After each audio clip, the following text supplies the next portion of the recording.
Well, hi, and thank you for joining us. You are watching another edition of our OLBG 5 to follow for the weekend. What we do is quite simple. We'll talk to some of our members and we'll put up 5 horses that we think are going to run well or will be of noticeable interest, should we say, for the weekend, possibly for that race in particular, or looking forward to bigger targets such as the spring festivals like Cheltenham, like Aintree and Punchestown as well. We don't just cover English racing, we do look at the Irish stuff as well. So thanks for watching. Don't forget you can hit subscribe. We do a follow-up video around the Tuesday, which is just on our reflections of what's changed the market. If you look back last week's, we feature Q Card as one of the big horses after such an impressive performance. I must say we had a mixed bag of results last week on the video. Some went well, some went not so well. If you didn't see it, check it out. And if you hit subscribe, you'll get all these videos sent to you. But let's delve straight in. And I think we'll start with the main attraction. Well, I think it's the main attraction, and a lot of our members do as well. And it's going to be the Hennessy this weekend. It culminates the 3-day festival that Newbury hold. And Saphir is your red-hot favourite in the race. Trainer Paul Nicholls knows exactly what it takes to win this kind of race. And I'm not sure he's going to be too happy about the fact that Conor Gree, being absent, now leaves his horse as top weight in the race and will have to carry 11 stone 12. Question marks over this depth of the renewal in this year. We've had plenty of horses that we thought would be here that maybe aren't. The Irish Challenge doesn't look as strong. Willie Mullins has sort of left the race alone, more or less. He's only going to have at most 2 runners in it. And they're going to be big prices. Ruby Walsh goes to Newcastle, and we'll talk about that a little bit later on. But we have got, I think it's an interesting race, and I do think it centres around this top weight and top rated horse. Saphir, a lot of people will compare to Big Bucks, not only for the fact that same colours, but with the reverting back to hurdles last season. However, Paul Nicholls is convinced this horse will make a top-level chaser, and so are me and a lot of the members. I think 7-2 to win a Hennessy off top weight is skinny. When you compare the fact that when Denman did it, he was a pretty attritional, grinding machine of a horse, and I don't think Saphir has proven that yet. But the way this horse jumped, and when he got his act together over fences in the spring last year, I think he did catch a lot of people's eye. And at 14 to 1 for the Gold Cup, he's not going to be that price should he win. So you've got to make a decision now, really. If he goes and wins the Hennessy, he's going to go towards the front of the market. I wouldn't say he's going to be clear favourite, but I would suggest that he is likely to end up towards the front of it, and you will not get a double-figure price. So if you're thinking for an each-way bet or perhaps at a bigger price, you're going to need to take the odds now. We'd love your views. Do you think Saphir is a good thing for this weekend?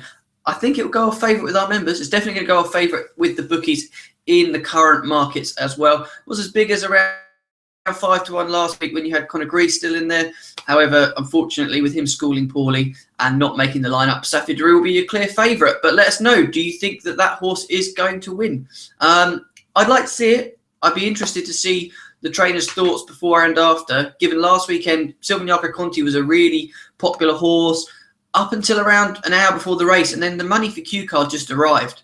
And I was a little bit surprised by that, but he said afterwards, Paul Nicholls, he wanted a little bit longer with the horse. Didn't seem as confident. But there's a big card going on elsewhere this weekend, and we'll head to Newcastle, where you have the Fighting Fifth. I think this race really suffers from its position in the calendar.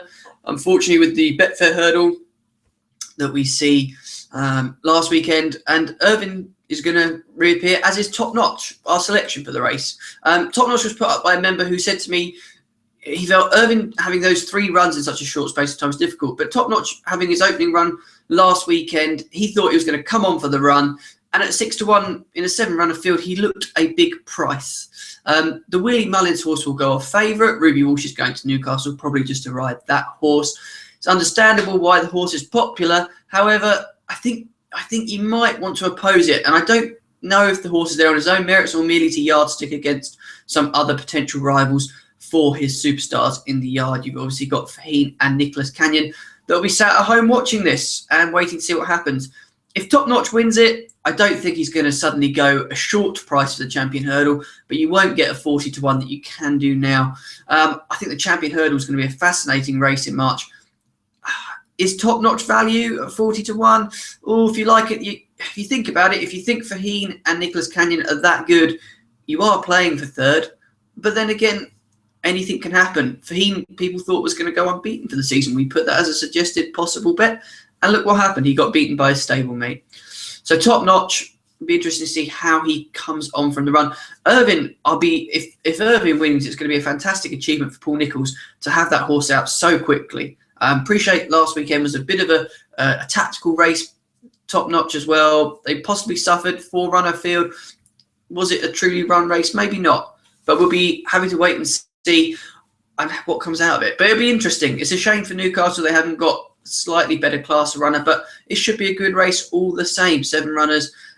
Ruins the each way angle a little bit, few punters out there as well. Now we shall move on to a horse. Well, I think this horse, I think it's one of the most underrated horses arguably in training, which seems a bit odd given everyone will know who he is, and it's Cole Harden for Warren Great Tricks. This horse won the World Hurdle last season and is likely to not be favourite in his return.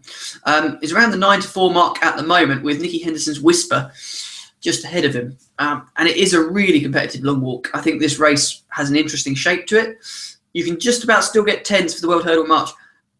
I'm shocked. The World Hurdle to me looks like one of the most open races in years for contenders. Yet the reigning champion, who had the second part of a wind up in the summer, so in theory could be even better now, he can breathe better, it's 10-1.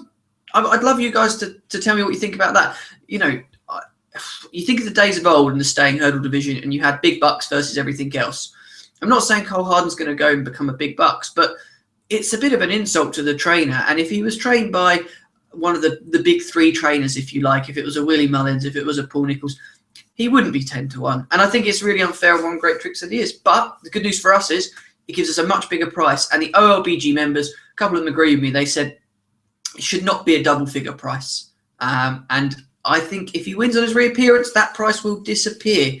It's great to see it a competitive race, though. I think as much as we enjoy big bucks beating everything in front of him, an open division does mean you can get some value, especially if you like your betting anti-post. A lot of the Cheltenham races are headed by very short price favourites. You had Fahim before, he lost, and even still he's pretty short. You've got Duvan for the Arc, all those kind of horses.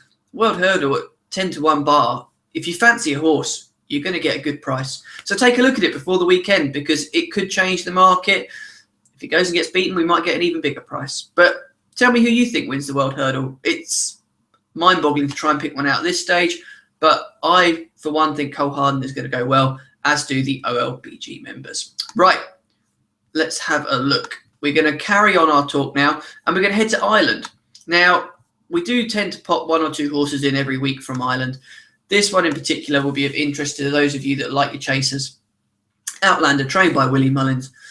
We are going to try and feature some non-Willie Mullins horses because he's just got an absolute depth of talent in his yard. However, there's some very good trainers in Ireland that do have other horses. But this weekend's entries, a little bit of a disappointing one. The Royal Bond didn't look as strong as it could have been. Not necessarily going to see too many superstars at Fairyhouse. But Outlander, a horse had some reasonable hurdles for him, but he is a chaser. He's always been made for chasing. And if you watch back his beginner's chase debut, he wasn't favourite for that, and he wins pretty easily. Albeit he beat a JP McManus horse. I think he's going to go off a short price Sunday, and I think you will see this horse to best effect over a slightly longer trip in time. But Outlander is really in the category of could be anything. You know, the owners love their chasers. It's what this horse is bred to do. I would suggest that it's going to be one to keep on the right side of this season and going forward as well. He's got a big future, and the hurdles form's really respectable if you go back over that, but he's made for the bigger obstacles. Now, the horse we're going to finish with today possibly is a little bit of a maybe not necessarily a dark horse, but one, unless you watch your midweek racing, you may not know too much about. Now, Robin's Reef for Nicky Henderson. Why have we picked this one out? Horse runs at Newbury in one of the mayor's races. It's won 2 bumpers, first start over hurdles. This one we may see in our races one day. I don't know if you saw the announcement this week, but we are now putting up a £30,000 handicap at Cheltenham at the international meeting in December. So keep your eyes peeled for the entries for that. Who knows, Robin's Reef one day could be running in our finale at the Cheltenham Festival. Listen, you have to be a good horse to win 2 bumpers. Not many do it. 4 starts in bumpers, won 2 of them, came 5th in the EDF listed bumper at Sandown as well, behind a good one of Rich Ritchie and Willie Mullins's. How many times do we say that? I think this horse will probably go off favourite, given his, given her win. But it'd be interesting to see. I think having won over hurdles first time up is going to be a short price, but it's going to be one to keep on the right side of, and hopefully OLBG members will see a lot of her in the future. Guys, thank you for watching. Don't forget, hit subscribe.